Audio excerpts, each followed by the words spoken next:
क्या? शायद आप फराज की अम्मी है ना? दादी बनने वाली हैं आप।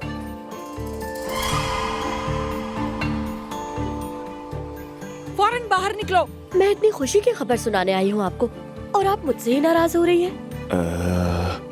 देखो सीमा, लेकिन ये तो मुमकिन ही नहीं है। क्यों मुमकिन नहीं है? क्योंकि मैं पहले से शादीशुदा हूँ। क्या? हाँ, देखो, ये मोहतरमा मेरी बीवी है।